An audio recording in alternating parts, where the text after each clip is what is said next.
اچھا، یہ اسٹوری جنہوں نے مجھ سے شیئر کی یہ ایک فیمیل ہے اور انڈیا سے، اور میری سبسکرائبر ہے. یہ انڈیا سے یورپ اسٹڈی ویزا پہ گئی ہوئی ہیں. اب ظاہر سی بات ہے کچھ اسٹڈی کے ساتھ ساتھ ہمارے اسٹوڈنٹس کچھ چھوٹی موٹی جاب کر لیتے ہیں جس سے ان کا خرچہ بنتا رہتا ہے. تو انہوں نے بھی ایک ڈے کیئر کی جاب شروع کر دی. وہ ایک فیملی تھی جن کے بچوں کو یہ سنبھالتی تھی. یہ ایک پارٹ ٹائم ان کی جاب تھی. پھر ایک دفعہ ان کی گیدرنگ ہوتی کسی اور سٹی میں. تقریباً ایک رات کا وہ سفر ہوتا ہے یہ کر رہی ہوتی. اب رات میں واپسی میں ایک ویران جگہ پہ جب ان کی تھکاوٹ سے حالت بالکل خراب ہو جاتی ہے، یہ اپنی گاڑی میں ہی ایک پیٹرول پمپ پہ ایک گاڑی لگا کر سونے کا فیصلہ کرتی. اب آپ جیسے کہ جانتے ہیں کہ وہاں کے پیٹرول پمپ بھی جو ہے سیلف سروس ہوتے ہیں کہ خود ہی جا کے فیول بھرنا ہے اور خود ہی، وہاں پہ کوئی بندہ نہیں ہوتا. وہ بالکل ویران سا پیٹرول پمپ تھا. لائٹیں آن تھی لیکن وہاں پر کوئی انسان نہیں ہوتا. پھر یہ وہاں پر سو جاتی، ان کی آنکھ لگ جاتی اور ایسے میں پھر ان کے ساتھ کچھ خوفناک واقعات ہوتے ہیں. سٹوریز آپ سنیں گے آپ کو مزہ آئے گا. سٹوریز بہت انٹرسٹنگ ہے. اور سٹوری شروع کرنے سے پہلے آیت الکرسی پڑھ لیں، اپنے آس پاس سار باندھ لیں، کیونکہ سنا ہے جب ان مخلوقات کا ذکر ہوتا ہے تو بڑے انٹرسٹ سے آپ کے قریب آ جاتی ہیں اور اپنی باتیں سننے لگتی ہیں. آپ کو ڈر نہ لگے، آیت الکرسی پڑھ لیں. چلتے ہیں اپنی سٹوری کی طرف. السلام علیکم عدنان. ویسے تو میں انڈیا سے ہوں، میرا نام نویدت تھا، لیکن میں اسٹڈی ویزا کے لیے یورپ میں ہوں. یہ بات 2019 کی ہے. میں ایک گاڑی کی قسط دے رہی تھی، پارٹ ٹائم جاب کر رہی تھی اور اسٹڈی بھی کر رہی تھی. میں نے ڈے کیئر کی جاب سلیکٹ کی. ایک فیملی تھی جن کے بچوں کی میں کیئر کیا کرتی تھی. وہ کپل تھا جس کی ایک بیٹی تھی اور وہ لوگ رات کو لانگ ڈرائیو پر نکل جایا کرتے تھے اور میری رات میں وہیں گزارتی تھی 4-5 گھنٹے جب تک وہ آتے نہیں تھے. یہاں بھی میرے ساتھ ایک واقعہ پیش آیا جو میں اسی سٹوری کے لاسٹ میں آپ سے شیئر کروں گی. لیکن اب مین واقعے کی طرف چلتے ہیں. ہمارا ایک فرینڈ سرکل ہے جس میں کچھ پاکستانی لڑکیاں بھی ہیں اور لڑکے بھی ہیں. وہ اب ہوا ایسا کہ ایک پارٹی ارینج کی گئی. وہ گرمیوں کے دن تھے. میں ایریگون سے کولوراڈو اکیلے روڈ ٹرپ کر رہی تھی. میں وقت اور پیسے بچانا چاہتی تھی، اس لیے میں نے رات بھر گاڑی چلانے کا فیصلہ کیا اور میں نے سوچا میں ایک ساتھ ہی گھر پہنچ کر آرام کر لوں گی. یہ مشکل تھا لیکن میں نے سوچا یہ ہو جائے گا. میں شام 7 بجے وہاں سے نکلی. میں نے اپنی کار کی ہر چیز چیک کی. میں نے گاڑی میں کچھ سنیکس اور ڈرنکس وغیرہ رکھ لی تھی. میں سفر پر روانہ تھی. پہلا گھنٹہ چھوٹے قصبوں اور کچھ ٹریفک سے گزرا، لیکن جلد ہی میں کھلی ہائی وے پر آ گئی. بس درخت اور کھیت اور کبھی کبھار پہاڑی نظارے. تقریباً 1.5 گھنٹے بعد میں نے دیکھا کہ میرا ٹینک تقریباً ہاف سے بھی ہاف ہو گیا.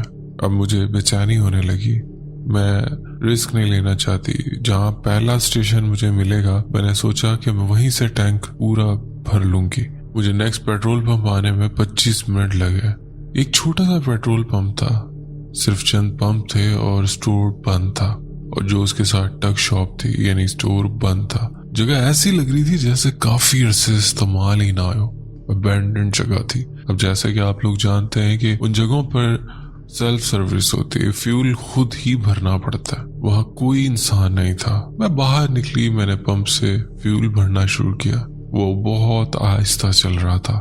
اب جب گاڑی کا اگنیشن آف تھا، گاڑی بند تھی. اس سناٹے میں، اس ویرانے میں وہ جگہ سائیں سائیں کر رہی تھی. دور دور تک نہ بندہ نہ بندے کی ذات. اور ایسے میں کار آہستہ سے سڑک پر آئی اور ایک دم سے گزر گئی. پہلے وہ گزر گئی اور پھر بہت آگے جا کر وہ رک گئی، لیکن پھر ریورس ہونا شروع ہو گئی. اور وہ ریورس ہوتے ہوتے وہ اس پیٹرول پمپ پہ آ گئی اور میری گاڑی کے پیچھے آ کر رک گئی. یہ بہت عجیب تھا اور کچھ حد تک میں غیر محفوظ بھی محسوس کر رہی تھی، خاص طور پر اس ویران سڑک پر. میں نے سوچا کہ شاید انہیں واقعی فیول ڈلوانا ہے. ایک آدمی اس گاڑی سے باہر نکلا. وہ لمبا تھا، اس نے ہوڈی پہن رکھی تھی، اس کا منہ نیچے تھا اور چہرہ دکھائی نہیں دے رہا تھا. میں نے دیکھا وہ بس وہاں کھڑا ہے اور مجھے گھور رہا ہے. جب میں نے دیکھا تو اس نے نظر نہیں ہٹائی. میں نے ڈر سے ایک عجیب سی مسکراہٹ دی اور اپنے کام میں مصروف ہو گئی. میں اب اسے نہیں دیکھ رہی. شاید میں صرف وہم کا شکار ہو رہی تھی کہ میں کچھ زیادہ ہی سوچ رہی ہوں. جیسے میں نے ختم کیا میں اپنی کار میں بیٹھی اور گاڑی چلاتی. کچھ دیر تک میں نے اس کے بارے میں زیادہ نہیں سوچا اور مجھے لگ رہا تھا کہ میں زیادہ ہی سوچ رہی تھی. 3 گھنٹے گزر گئے گاڑی چلاتے ہوئے. اب بارش ہونا شروع ہو گئی. بارش نے میری ساری توجہ مین روڈ پہ کر دی کیونکہ وہاں پر گاڑی چلانا تھوڑا مشکل ہو رہا تھا. مجھے بہت تھکاوٹ محسوس ہونے لگی. تقریباً 1 بجے اور اب میں پھر دوبارہ کسی پیٹرول پمپ کو ڈھونڈنے لگی، کیونکہ ایسے ویرانے میں کسی جگہ گاڑی روک کر یہاں آرام کرنا ٹھیک نہیں ہے، یہ کسی خطرے سے خالی نہیں ہے۔ اور میں ایک اور پیٹرول پمپ ڈھونڈنے لگی۔ آخرکار مجھے ایک پیٹرول پمپ مل گیا جو کہ چھوٹا تھا اور یہ اس والے پیٹرول پمپ کی طرح ویران تھا، لیکن لائٹس آن تھی، اس لیے میں یہاں رک گئی۔ میں نے جو تھوڑی بہت کسر تھی فیول ڈلوانے کی وہ اور پوری کر لی اور فیول بھر لیا۔ اب ٹینک میرا بالکل فل تھا اور وہیں پر میں ایک سائڈ پر اس پمپ کی جو عمارت تھی اس کے ساتھ گاڑی پارک کر آرام کرنے لگی۔ میں نے موسم دیکھا اور اپنا فون چیک کیا، قریب میں کوئی ٹاؤن نہیں تھا۔ میں نے سوچا کہ 30 منٹ کی نیند کم سے کم لے لیتی تاکہ میں سڑک پر فریش ہو کر گاڑی چلا سکوں۔ میں نے اپنی سیٹ پیچھے کی اور میں اونگنے لگی، اور ایسے میں میری آنکھ بھی لگ گئی۔ تقریباً 25 منٹ بعد میں نے اپنی کار کی چھت پر ایک دھمک سی سنی، ایک آواز تھی، پر میں نیند سے بیدار ہوئی۔ میں نے دیکھا وہ بارش اب بہت موٹے موٹے قطرے میری گاڑی کے چھت پر گر رہے ہیں۔ میں نے اپنے فون میں الارم لگا رکھا تھا۔ میں سیدھی بیٹھی اور ونڈشیلڈ سے دیکھا تو پمپ پر ایک کار دیکھی۔ رات کے اندھیرے میں وہ کار اتنی کریپی لگ رہی تھی، میرا دل دھڑک سا، میرا دل تیزی سے دھڑکنے لگا۔ یہ بالکل پہلے والی کار جیسی لگ رہی تھی۔ میں ڈر گئی، مزید واضح طور پر دیکھنے کی کوشش کی۔ ڈرائیور کی سیٹ پر کوئی نہیں تھا، باہر بھی کوئی نہیں تھا۔ مجھے بے چینی محسوس ہونے لگی۔ میں نے چاروں طرف دیکھ لیا، ہر طرف ویرانیت مجھے دکھائی دے رہی تھی۔ گاڑی کے آس پاس کوئی شخص دکھائی نہیں دے رہا تھا، اور اس آدمی کی کار اتفاقاً یہاں دوبارہ موجود تھی۔ میں نے کانپتے ہاتھوں سے جلدی سے گاڑی کا اگنیشن آن کیا، گاڑی سٹارٹ کی اور ریورس کرنا شروع کیا۔ جب میں نے ریئر ویو آئینے میں دیکھا تو میرا دل دہل گیا۔ وہی ہوڈی والا شخص میری گاڑی کے پچھلی سیٹ پر بیٹھا تھا۔ اس کی آنکھیں بے تاثر تھیں، بس مجھے گھور رہا تھا اور ایک بھاری سی آواز میں کچھ کہہ رہا تھا۔ میں گھبرا گئی، دروازہ فوراً سے کھولا۔ گاڑی ابھی ریورس ہو رہی تھی۔ میں نے چلتی گاڑی سے چھلانگ مار دی۔ میں تیزی سے قریب درختوں کی طرف بھاگی اور کچھ جھاڑیوں کے پیچھے چھپ گئی۔ میں نے حیرت سے دیکھا میری کار آہستہ سے پیچھے کی طرف بڑھی، پھر اچانک رک گئی۔ وہ جو بھی مخلوق تھی وہ گاڑی سے اتری اور ایک عجیب سٹائل میں، کریپی سٹائل میں اپنی چال سے چلتا ہوا، ایک نارمل انسان ویسے نہیں چلتا، وہ میری گاڑی سے نکلا اور اپنی اسی گاڑی میں جا کر بیٹھ گیا۔ گاڑی سٹارٹ ہوئی، ریورس ہوئی، اور اس کے بعد وہ گاڑی اپنے اسی راستے پر چلنے لگی جو آگے کا سفر تھا۔ میں تھوڑی دیر خاموش رہی، انتظار کیا کہ وہ گاڑی واپس نہ آ جائے، اور اس کے بعد دبے پاؤں میں اپنی گاڑی میں واپس گئی۔ جا کے میں نے اپنی گاڑی سٹارٹ کی، لیکن میرا فون ڈیش بورڈ پہ رکھا ہوا تھا، اب وہ غائب تھا۔ وہ شخص میرا فون لے جا چکا تھا۔ خیر اس ویرانے میں اکیلے میں اور میں لڑکی ذات کوئی بڑا حادثہ ہونے سے بچ گیا، یہی میرے لیے کافی تھا۔ میں نے گاڑی سٹارٹ کی اور اپنے سفر پر چلنے لگی۔ یہاں بتاتی چلوں کہ گاڑی چلتی رہی اور مجھے یہی ڈر تھا کہ کب وہ گاڑی اب میرا پیچھا کرے گی، لیکن خوش قسمتی سے وہ گاڑی دوبارہ مجھے دکھائی نہیں تھی۔ سفر مکمل کرنے کے بعد میں صبح اپنے گھر واپس پہنچ گئی۔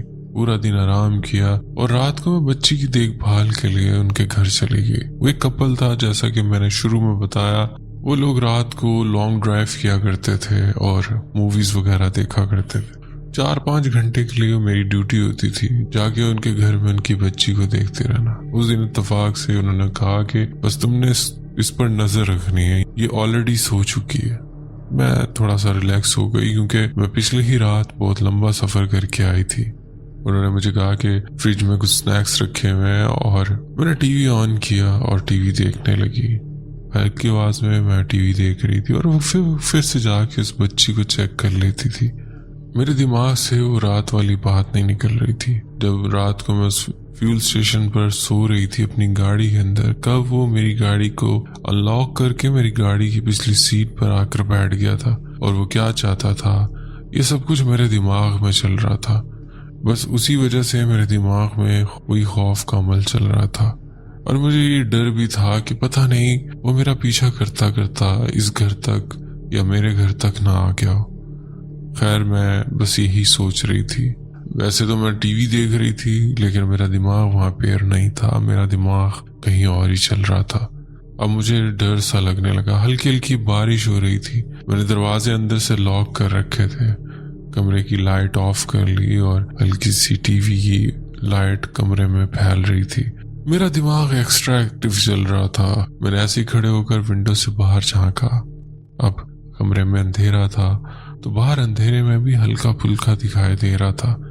میں نے ونڈو سے باہر دیکھا تو کیچڑ میں پیروں کے نشان تھے. وہ عجیب سے بڑے سے پیر کے نشان تھے جو مین ڈور سے اندر کی طرف آ رہے تھے اور اس کمرے کی ونڈو سے ہوتے ہوئے واپس اس گھر کے بیک سائڈ جنگل میں غائب ہو رہے تھے. یہ کچھ کریپی تھا, کچھ خوفناک تھا.